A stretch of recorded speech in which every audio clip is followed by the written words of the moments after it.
بسم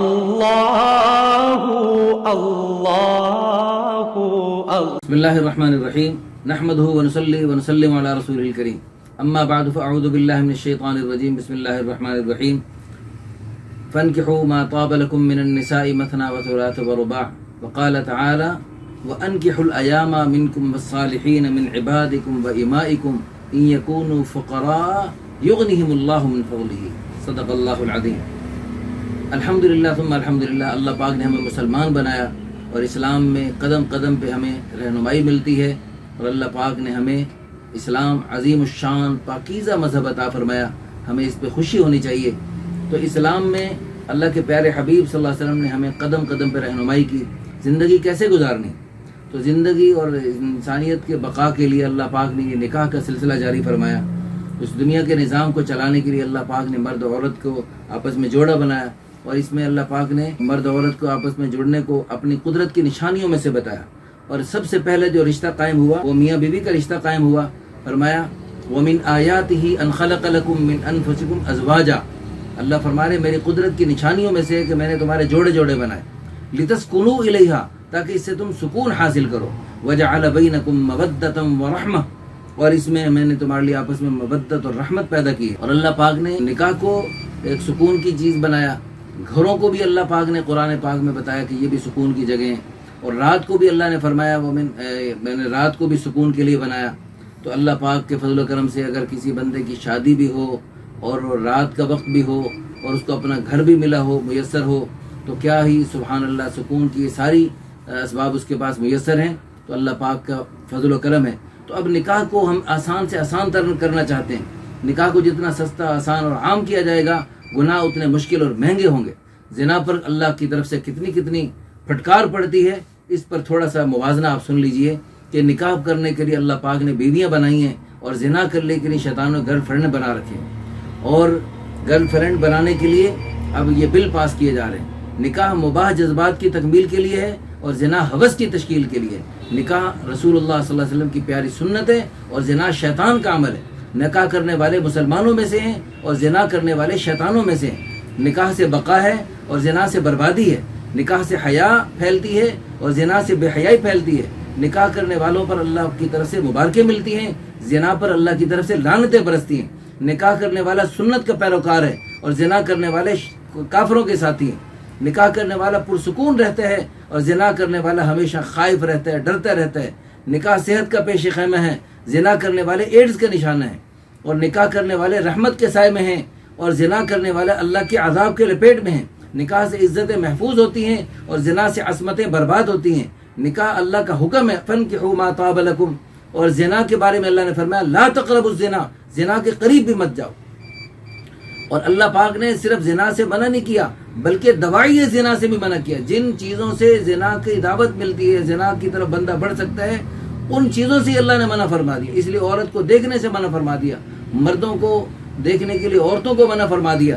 نکاح سے عورت کی حفاظت ہوتی ہے، زنا سے عورت کی ذلت ہوتی ہے۔ نکاح سے عورت کو ماں کا رتبہ ملتا ہے اور اونچا مقام ملتا ہے۔ زنا عورتوں کو رسوا کرنے کے لیے ہوتا ہے۔ اور یہ جو نیا بل پاس کیا جا رہا، اس میں سارے خاندان کے نظام کو تباہ کر دیا۔ اس میں تو یعنی کافروں کو جن کی تھوک چاٹ کے ہم خوشی محسوس کرنے لگے ہیں، اللہ معاف فرمائے، اللہ ہم سب کو ہدایت دے، ان کے ہاں تو فیملی سسٹم تباہ ہو چکا ہے۔ عورت کی صرف گرل فرینڈ کی حیثیت سے چند دن کی عزت ہے، اس کے بعد وہ ٹشو پیپر میں پھینکتے ہیں۔ وہ یہ انہوں نے کباڑ خانے بنا رکھے ہیں، جو انہوں نے اولڈ ہاؤس بنا رکھے ہیں، بوڑھے ماں باپ کو ڈالنے کے لیے، دادا دادی کو ڈالنے کے لیے، نانا نانی کو ڈالنے کے لیے، خالہ پھوپھی کو ڈالنے کے لیے۔ کسی یعنی کافروں کے یہاں جیسے گدھے کے کوئی پھوپھی نہیں ہوتی، خالہ نہیں ہوتی، دادی نہیں ہوتی، نانی نہیں ہوتی، اس کو بس صرف یعنی وقتی طور پہ ضرورت پوری کی، پھر دفع ہو جاؤ، کوئی پرواہ نہیں اس کا گدھے کا کوئی باپ بھی نہیں ہوتا۔ اسی طرح یہ وہی گھوڑے گدھے والے سلسلہ بنانے کے لیے یہاں پر بھی وہ بل پاس کیے جا رہے ہیں، اور پاکستان میں بل پاس کیے جا رہے ہیں۔ ارے کوئی اور کافروں کا ملک ہوتا اس میں بل پاس ہوتا، ہمیں دکھ نہ تھا۔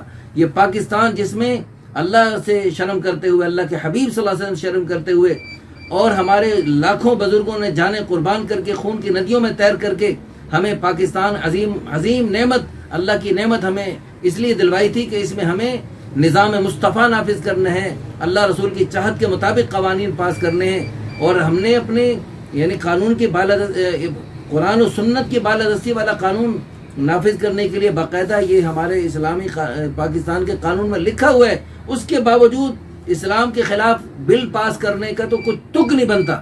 امید ہے کہ انشاءاللہ یہ گھروں کے نظام کو برباد کرنے والے اس بل کو ختم کیا جائے گا۔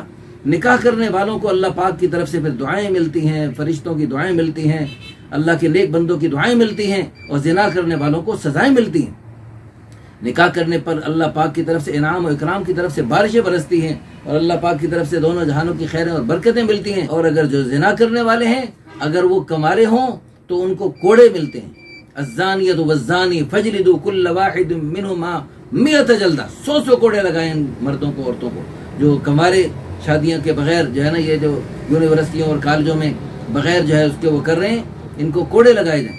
اور اگر شادی شدہ ہوں تو ان کو ہے ان کو سنگسار کیا جائے، شادی شدوں کو سنگسار کیا جائے۔ تو کتنا خطرناک ہے زنا کا راستہ، دنیا میں بربادی، آخرت میں بربادی۔ اللہ کے پیارے حبیب صلی اللہ علیہ وسلم نے اپنی آنکھوں سے دیکھا جو زنا کرنے والے ہیں وہ آگ کے تنوروں میں جل رہے ہیں، اور جو نکاح کرنے والے ہیں اللہ پاک ان کو محبت کی نگاہ سے دیکھتے ہیں۔ میاں بیوی ایک دوسرے کو محبت کی نگاہ سے دیکھتے ہیں، اللہ ان دونوں کو رحمت کی نگاہ سے دیکھتے ہیں۔ تو اس لیے ہم سب نکاح کو آسان سے آسان تر بنائیں، اور نکاح کے سلسلے میں جو رکاوٹیں ہیں ان سب کو دور کر دیں، نکاح کے مشکل بنانے والی جو رسم و رواج ہیں ان سب کو ختم کر دیں۔ یہ جھٹ منگنی پٹ بیا ختم، اب جھٹ پٹ نکاح، اور بھائی منگنی ہے ہی نہیں اسلام میں، تو یہ جب جوڑ بن جائے تو پھر نکاح کرو۔ اب منگنی کر کے پھر سال کے بعد نکاح کرنا ہے، منگنی کر کے 2 دن بعد بھی نکاح نہیں، بس بات چلے، جب بات بن گئی پسند آ گیا تو پھر بسم اللہ پڑھ کے نکاح اسی وقت کر لیں۔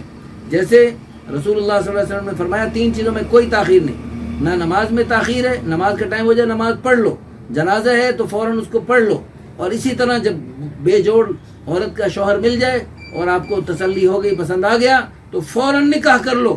الحمدللہ ثم الحمدللہ ہماری اس نکاح آسان تحریک کے ذریعے بے شمار نکاح اسی طرح ہوئے، جھٹ پٹ نکاح ہوئے، رشتہ دکھانے کے لیے پسند آ گیا اسی وقت الحمدللہ نکاح پڑھ دیا اور ہنسی خوشی زندگی بسر کر رہے ہیں، بچے ہو چکے ہیں اللہ کے فضل و کرم سے، الحمدللہ ثم الحمدللہ۔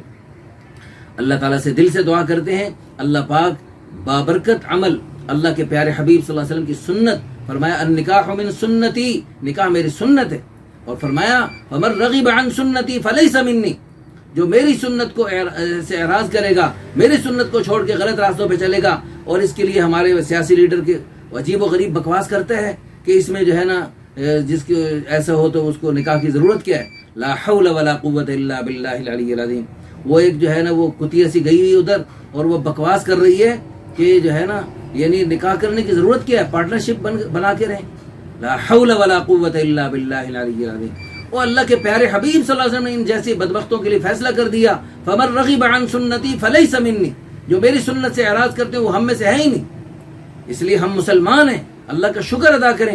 تو جو مسلمان ہیں اور اپنے مسلمانوں نے خوش ہیں انہیں نکاح کو پروموٹ کرنا چاہیے، اور اس کے مقابلے میں جو چیزیں آپس کی دوستیاں اور غلط تعلقات جو پھیلائے جا رہے ہیں اس سب کی نفی کی جائے، اور اس ایسے قسم کے بل جو پاس کیے جا رہے ہیں ان سب کی نظر ثانی کی جائے۔ اللہ ہم سب کو دین کی سمجھ نصیب فرمائے، آمین ثم آمین، وآخر دعوانا الحمدللہ رب العالمین۔ اللہ